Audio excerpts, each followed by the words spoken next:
Tac, Shaarei Tshuva, c'est l'habitude, c'est la coutume d'étudier Shaarei Tshuva pendant le mois d'Elul. Le Shaarei Tshuva, c'est un livre qui a été écrit par Rabbeinu Yona, d'accord, qui était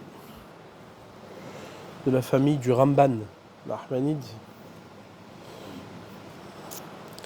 Et donc, il a écrit son livre pour nous expliquer d'abord la définition de la Teshuvah, parce que c'est une définition qui n'est pas aussi simple et aussi, simpliste qu'on a l'habitude de l'entendre. Le principe de la Teshuvah, c'est quelque chose que Hachem a dû révéler. Ouais. Juste pour faire une petite introduction, la Gemara, elle ramène, la Gemara de Avodat Zarah, que c'est Akadosh Baruch Hu qui a révélé la Teshuvah dans le monde. C'est-à-dire que qu'au moment où les bénis Israël ils ont reçu la Torah, alors, comme les bénis Israël, eux, ils étaient parfaits, ils avaient, comme c'est marqué, Paskazu Amatam, ils avaient plus de Yetzer Hara. Donc, puisqu'ils avaient plus de Yetzer Hara, ouais, ils avaient plus raison, ils avaient plus de quoi fauter. Donc, Hachem, qu'est-ce qu'il a fait? Gazar Alehem, il a décrété sur eux de fauter, dans le but de révéler la Teshuvah. Ouais. On va pas rentrer maintenant dans l'explication de cette Gemara, mais ce qu'il faut, c'est comprendre déjà toute la difficulté à révéler la Teshuvah dans le monde. Pour nous, ça nous paraît évident. Tu as fait une bêtise, on te pardonne. On a la possibilité de se faire pardonner. Mais en vérité, ce chemin-là n'est pas un chemin si évident que ça. Ouais, c'est quelque chose que Hachem a révélé et c'est un cadeau du ciel. Logiquement, ouais, on va voir même que dans notre fonctionnement à nous, au bout du compte, ce que l'on conçoit comme une réparation n'est pas une vraie Teshuvah. C'est pas la Teshuvah telle qu'elle nous est révélée et qui est attendue le jour de Yom Kippour.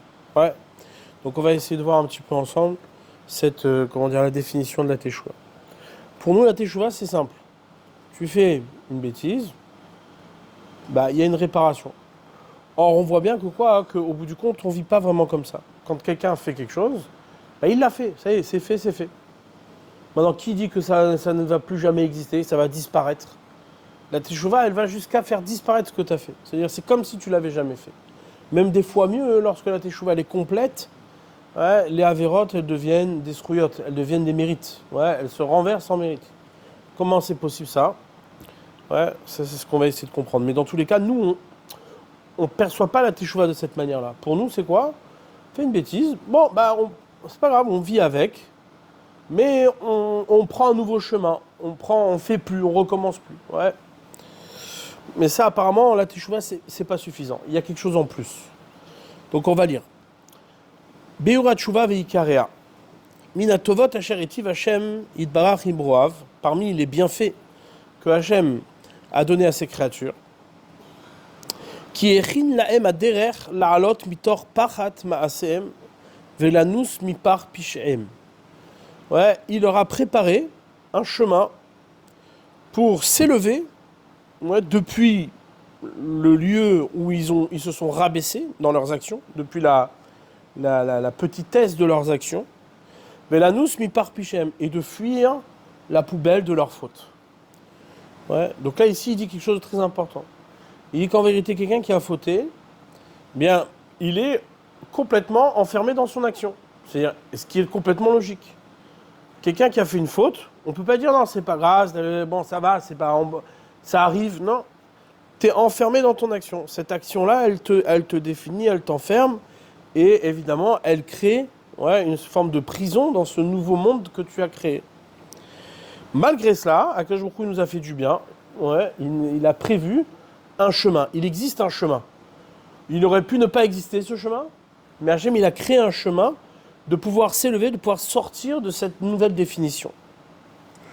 L'arsor nafsham mineshachat, ouais, d'épargner son âme de cette destruction, enfin de ces destructeurs, ou les hachiv me'alehem apo, et de calmer la colère d'Hachem, velimdam veiziram lashuv elav, et donc il leur a enseigné et il les a avertis au travers de la mitzvah de revenir vers lui, qui est retu lo lerov tuvo veyoshro, ouais, lorsqu'ils fauteront, par sa grande bonté et par sa droiture.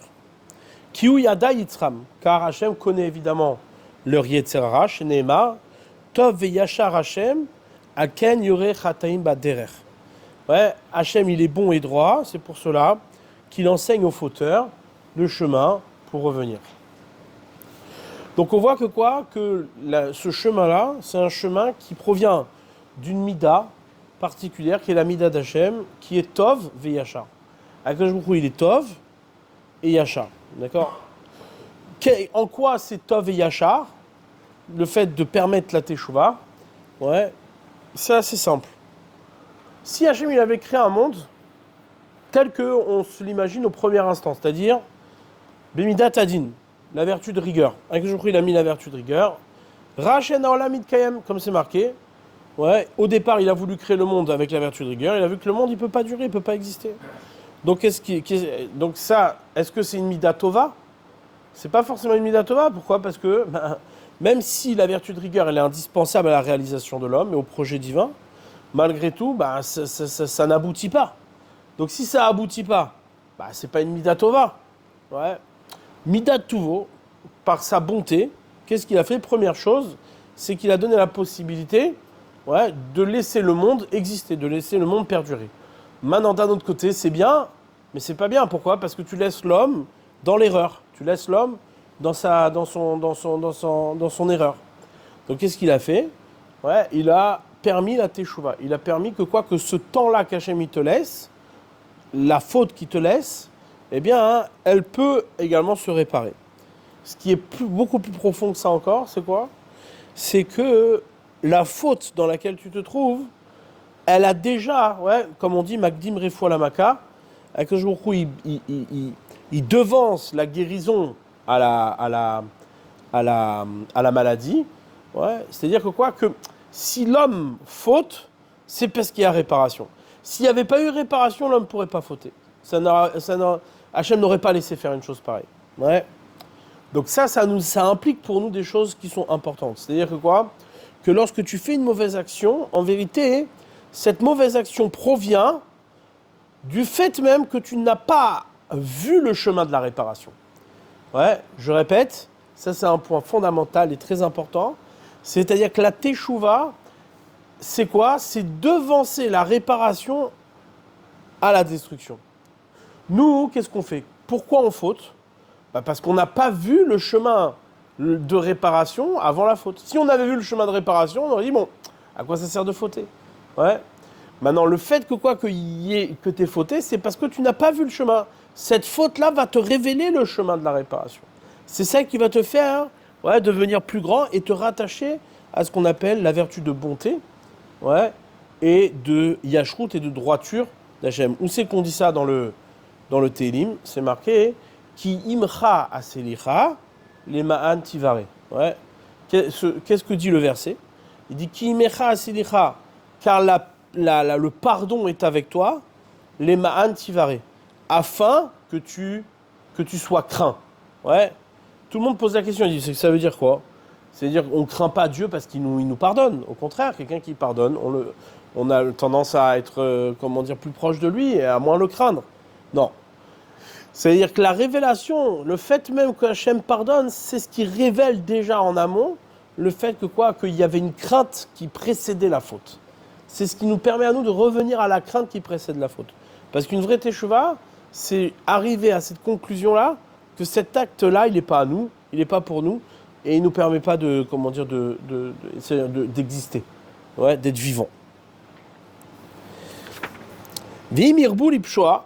Et si maintenant, on a pris l'habitude, on multiplie la faute, Vélimrod, et de se révéler,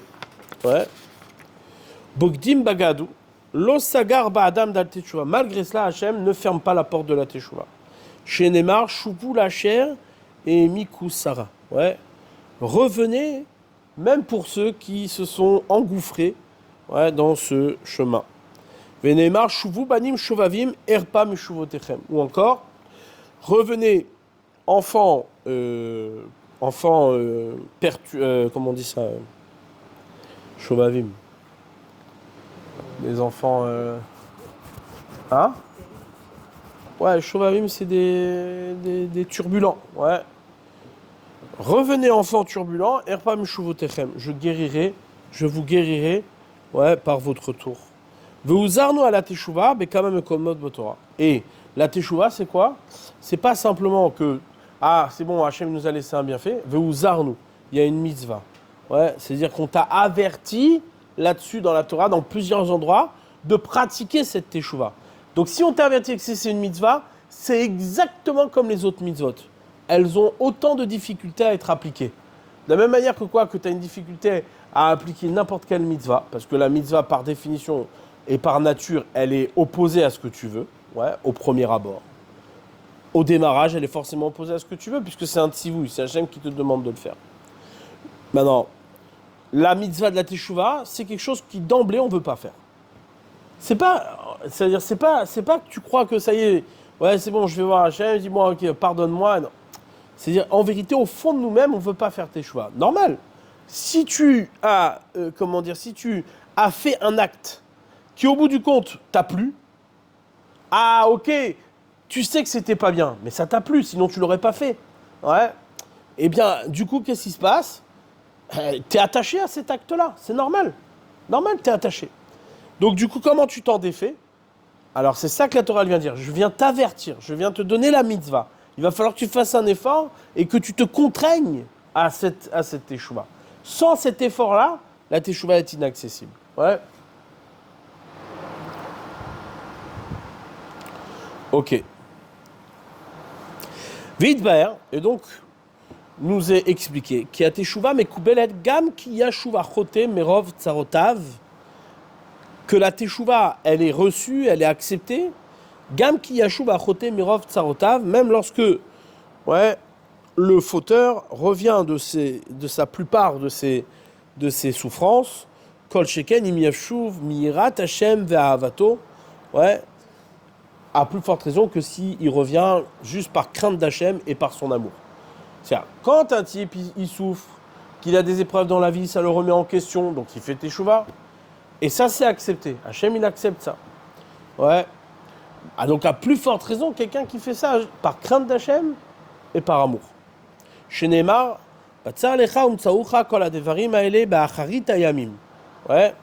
lorsque tu arriveras à ces choses-là à la fin des temps, tu reviendras vers l'Éternel, et tu écouteras sa voix. Et on entend là-bas dans la Torah que Hachem va aider ceux qui veulent revenir. Lorsqu'ils n'y arrivent pas de eux-mêmes, et Hachem renouvellera en eux cet esprit de pureté, la sigma ala ta'avato, pour réatteindre cette dimension d'amour. Chez Neymar, Veshavta ad Hashem Elokecha, Veshamata bekolo, Kechol asher anochi metzavecha ayom, ata ubanecha, bechol levavcha, uvchol nafshecha. Tu reviendras de tout ton cœur et de toute ton âme. Donc du coup, tu reviendras à cette dimension d'amour d'origine. Vomer Begouf Aïnyan, et il dit au cœur de ce sujet, Umal Hashem Elokecha et levavecha et levav zaracha. Et Hachem va circoncire ton cœur et le cœur de ta descendance, les asig avato, dans le but d'atteindre son amour. D'accord? Donc là, ici, on voit, il s'est cassé quelque chose. L'acte, la faute, elle casse quelque chose, elle brise quelque chose. Elle brise quelque chose avec Hachem. Pourquoi? C'est un éloignement logique. C'est-à-dire cet acte-là est un acte qui nous renvoie à nous-mêmes, nous détache de la volonté d'Hachem. Ça nous renvoie à nous, égoïstement. Tu as fait cet acte-là parce qu'il t'intéressait. Même si intellectuellement tu sais que c'était pas bien, malgré tout tu es attiré par ça, c'est là-bas où tu crèches, c'est là-bas où tu habites. Maintenant, il te dit, la teshuva, elle te permet de sortir de ce lieu-là. C'est ça qui est important à noter ici. C'est-à-dire, c'est pas simplement le fait de te réconcilier avec Hachem. Où Hachem, il dit, bon, c'est bon, allez, t'es un bon gars, je t'aime bien, t'inquiète pas. De toute façon, Hachem, il aime tout le monde. Il aime aussi chaque juif, même s'il a fauté. Ok. Mais le problème, c'est pas ça qui compte. Vadaï que Hachem, de son côté, il n'y a pas de problème. Mais de ton côté à toi, toi, tu t'es éloigné, tu t'es détaché. Et ça, l'homme, il souffre de ça. Au fond de lui-même, l'homme, il souffre de cet éloignement. Cette faute-là, elle fait que quoi? Que l'homme, il a pas envie de faire tchouva parce qu'il se dit c'est impossible de faire tchouva. Ça y est, de toute façon, maintenant, je me trouve là-bas, donc j'y arriverai pas. C'est pas la peine. Et donc, du coup, qu'est-ce qui se passe? Etzata Yetzerara, le conseil du Yetzerara, c'est de t'enfermer dans ton action. Et donc, de rester dans une relation avec Hachem, qui est une relation, on va dire, d'un fauteur, ouais, face à son Dieu. C'est un fauteur face à Hachem. Ok, ça c'est le quotidien d'un juif normal. Ok, je faute, je sais, ce truc, machin. Mais tu n'as pas une relation complète et entière et sincère avec Hachem.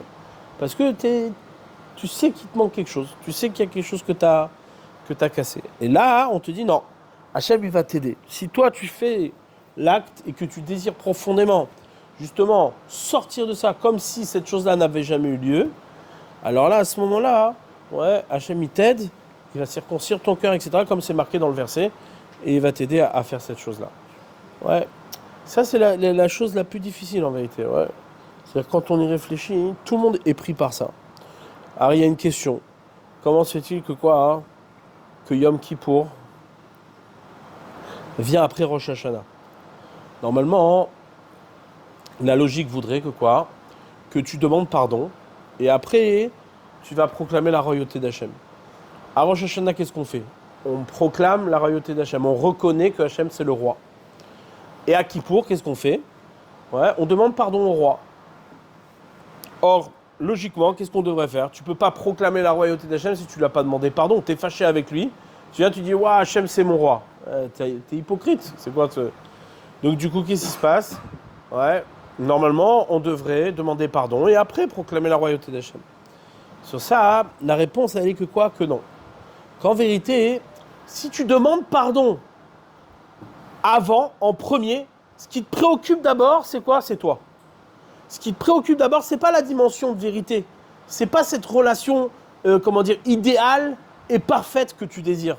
Au bout du compte, ce que tu veux, c'est quoi? C'est que Hachem te pardonne. Comme dans la relation d'un père à son fils, ouais, on peut se fâcher, on peut avoir des éloignements. Et donc, du coup, ce qui va compter, ou même pas seulement un père à son fils, même un ami, même les gens qui nous entourent, quand on se fâche, alors du coup, qu'est-ce qui se passe souvent? Les gens disent, bon, ça va, on se pardonne, on truc, machin, etc. Mais en vérité, au bout du compte, ce qu'on veut, c'est quoi? C'est la paix. C'est comme un contrat, c'est-à-dire comme ils font l'armistice. Ce qu'on veut, c'est quoi? C'est qu'il y ait la paix. Ne soyez pas sincères, on s'en fiche. Ce qui compte, c'est quoi? C'est que vous arrêtez de vous taper dessus. Ça, la Torah, elle veut pas. Ce qu'elle veut, c'est quoi? Hein?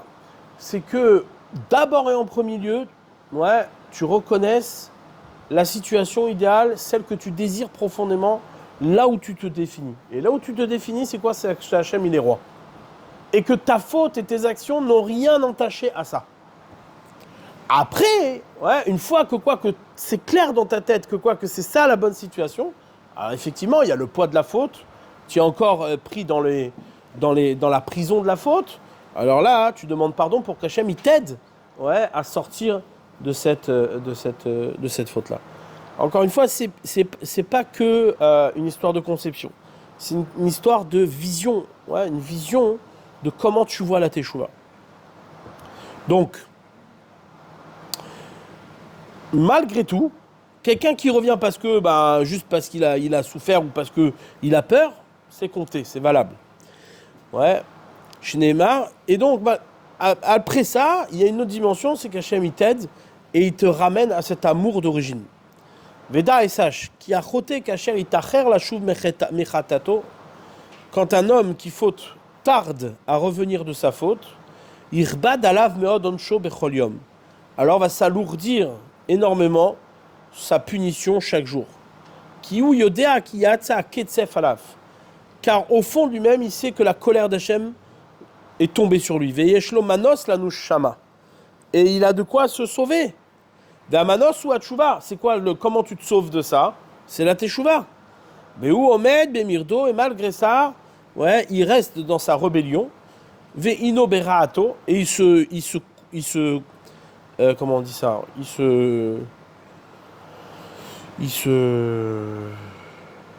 Comment on dit quelqu'un qui se complaît dans son mal, ou biyado latzet mitor a fecha, il aurait la possibilité de sortir de cette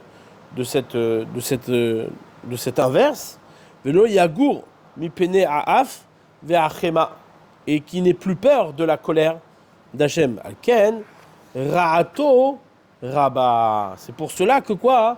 Que la colère, son mal est très grand. Ouais. Parce qu'il s'obstine à rester là-bas alors qu'il sait, il connaît le chemin.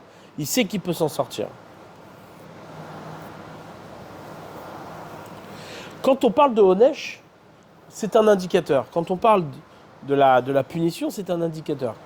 On vient de dire quelqu'un qui reste là-bas, qui s'engouffre, sa punition est encore plus grande. Qu'est-ce que ça veut dire? Ça veut dire que la tension entre Hachem et lui est plus grande. C'est-à-dire que de la même, c'est proportionnel. Plus tu t'éloignes d'Hachem et plus tu résistes dans cet éloignement, plus évidemment la difficulté d'en sortir sera plus grande.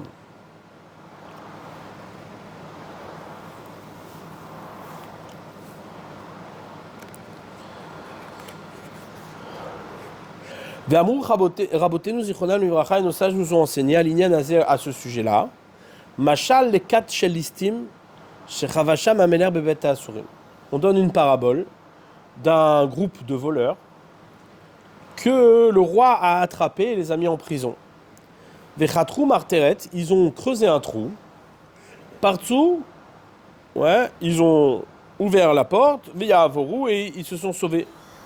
Ve'nishar echad mehem, et là-bas est resté un d'entre eux. Bassar bet hasoar, vient le représentant, le responsable de la prison. Vera marteret chatura, et il voit le tunnel creusé. Ve'aishao odenu hatsur, et cet homme-là est resté dedans, à l'intérieur, enfermé.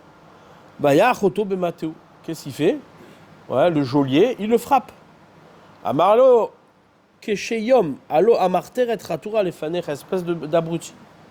Ouais, tu vois bien, le tunnel est creusé devant toi. Comment se fait-il que tu n'es pas pressé de te sauver?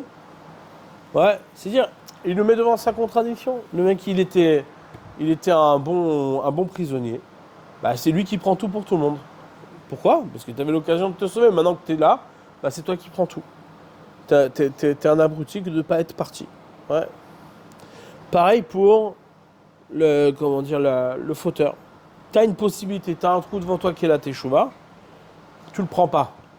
Alors forcément, bah, la punition elle sera plus grande. Ça veut dire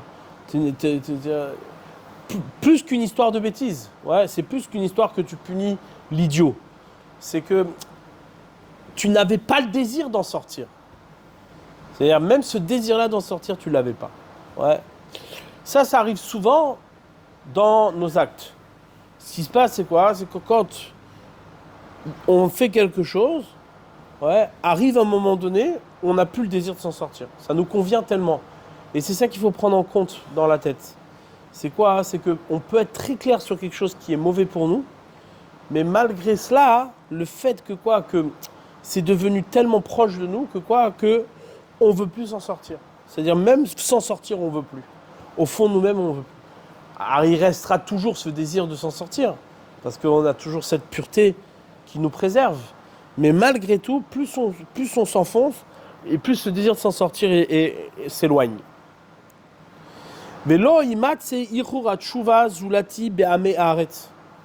Et sache que le fait de tarder sur la teshuva, ouais, ne se retrouve pas seulement chez les ignorants.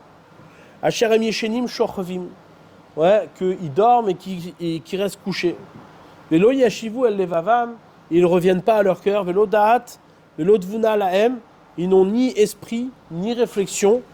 Les ma'er, les imalet al nafsham, de se presser de sauver leur âme. Viesh même nidachim me'al Hashem baruchu.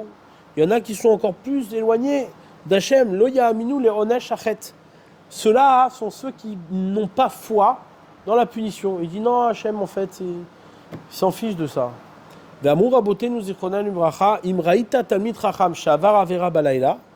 Si tu vois un Talmid Chacham, un sage qui a transgressé une faute la nuit, al te'arer acharav bayom. Ne commence pas à réfléchir sur lui en journée et à l'accuser.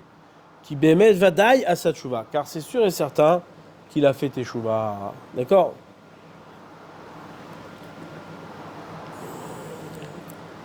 Donc, on voit d'ici que le Talmid Chacham s'empresse de faire teshuva. Ouais, il s'empresse. Il n'attend pas.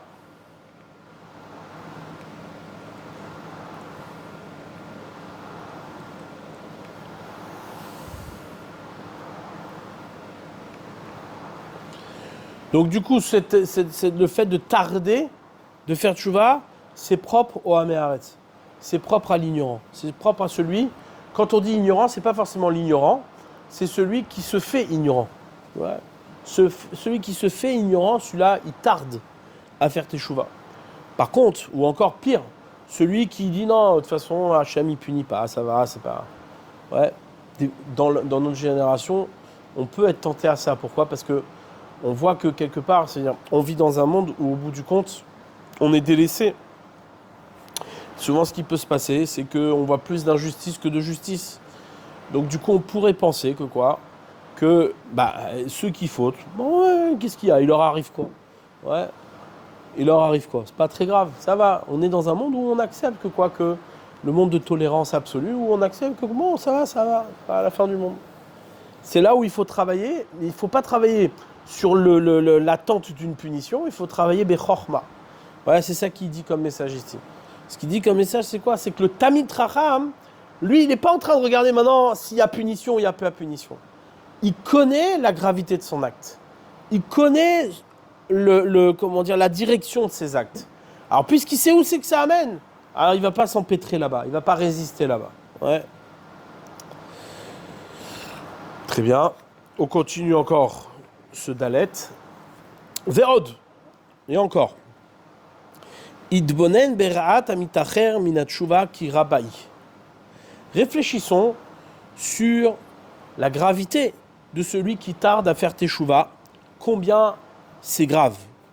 Ki lole itma amea, car s'il n'avait pas attendu, ki ata shav ne'enar bibrirut lev. Ouais. Car maintenant, il est revenu, ouais, shav ne'enar bibrirut lev. Il s'est, il s'est positionné dans l'amertume de son cœur. Berogza ou bidaaga, avec colère et avec amertume et avec daga, avec souci. Vedalfa eno mituga qui geshe ou yitzro shenit vizdamen achet liyado. Et donc, ses yeux se sont, ne se sont pas reposés. Ouais. Qui yivgeshu, car il a peur que le Yetzer Hara le rencontre une deuxième fois et que cette faute vienne à sa rencontre à nouveau. Yirbosh et Yitro, il va conquérir son Yetzer Hara, mais il score Asher Avar Alav Kos Amrirut. Il va se rappeler que combien la première fois c'était amer d'avoir fait cette action. Mais lo Yosif Lishtot Od. Et donc, plus facile pour lui de ne pas reboire cette amertume. Kemo Shenemar, Rigzu Val Techetaou. Rigzu, soyez en colère, mais ne refautez pas. Soyez en colère de votre acte, soyez en colère contre vous, mais ne refautez pas.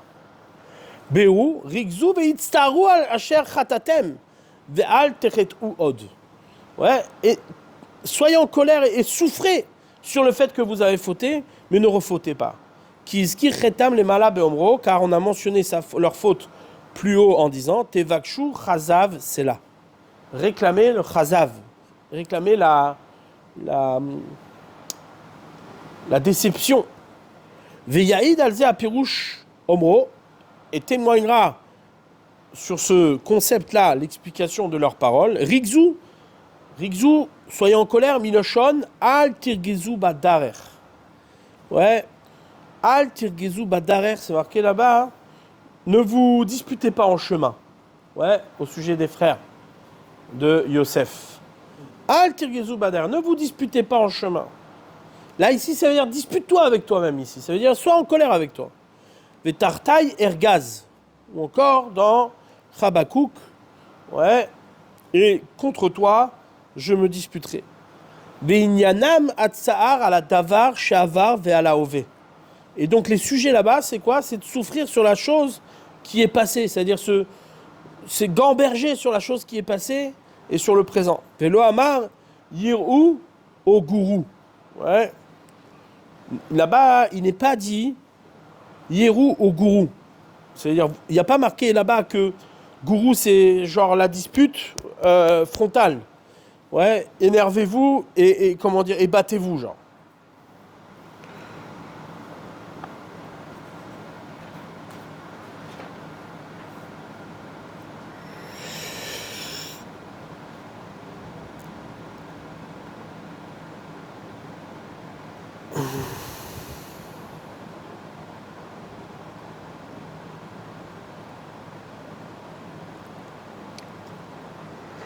Et donc là-bas, c'est marqué au passé.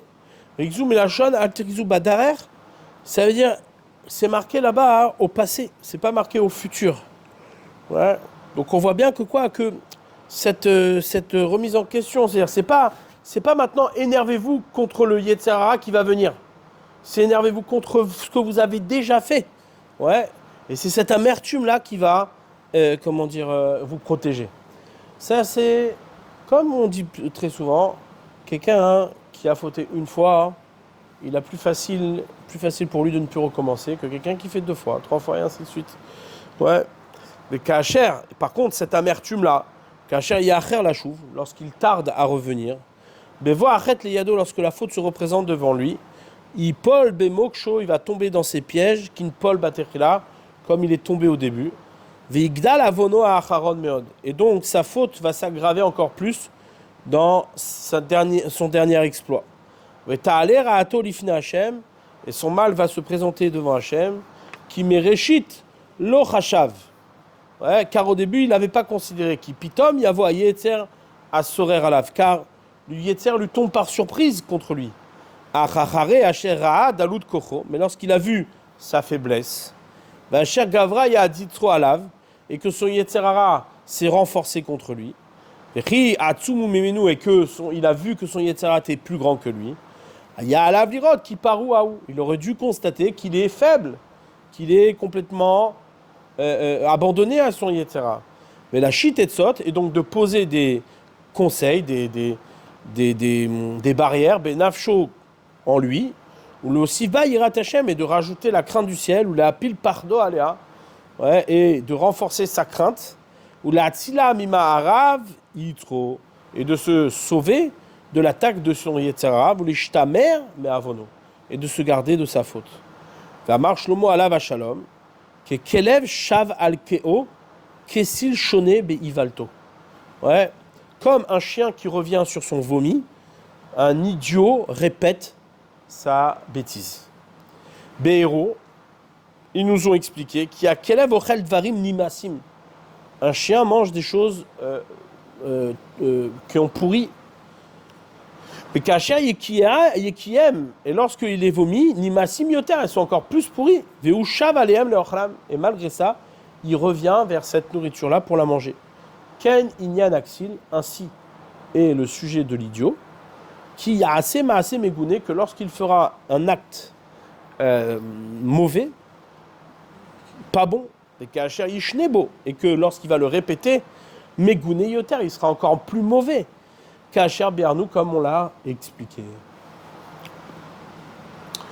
Ok, on va s'arrêter là. Ouais. Donc, ce qu'on a vu, c'est quoi? Ce qu'on a vu, premièrement, c'est la définition de la Teshuvah. La définition de la Teshuvah, c'est pas simplement le fait de se réconcilier avec Hachem dans une relation entre lui et moi, mais c'est surtout de revenir à une relation. Ouais, c'est pas une réconciliation, mais c'est que soi-même on se retrouve dans la relation d'origine. Ouais. Ça, c'est la difficulté de chaque faute qui nous enferme dans une nouvelle réalité. Et la deuxième chose qu'on a vue, c'est quoi? C'est l'importance de ne pas tarder à faire teshuva, parce que plus tu tardes à faire teshuva, moins tu as de moyens et d'outils pour pouvoir revenir facilement. Pourquoi? Parce que non seulement tu ne ressens plus l'amertume de ton acte, parce que encore une fois, il devient bénéfique, il devient agréable, il devient même attendu. Ouais. Et en plus de ça, ouais, tu te renforces dans ta bêtise. Ça veut dire, comprendre ici ce qu'il dit le Shaarei Teshuvah. C'est pas une bêtise par rapport à Hachem, c'est une bêtise même par rapport à toi. Lorsque tu répètes un acte plusieurs fois, c'est que tu es devenu plus bête. C'est-à-dire, tu es devenu un rachat plus grand. Parce que toi-même, tu t'es encore plus diminué à tes yeux. Parce que tu l'as fait une deuxième fois, donc tu es encore pire que la première fois. Et donc toi-même, tu te vois pire que la première fois. Et ainsi de suite. Et donc plus cet acte-là est répété, moins tu as d'estime de soi. Ouais. C'est ça ce que fait la faute. La faute, elle nous fait tomber jusqu'à ne plus avoir d'estime dans cet acte-là, ouais, ne plus avoir d'estime de soi, et donc de perdre complètement l'horizon de la teshuva, l'horizon de la ma'ala, de la grandeur. Ouais. C'est pas forcément dans des choses graves, ça peut être aussi dans des petites choses. Ouais. On se dit non mais ça c'est pas pour moi, ça c'est pour les gdolim, ça c'est pour les comment dire les théorim.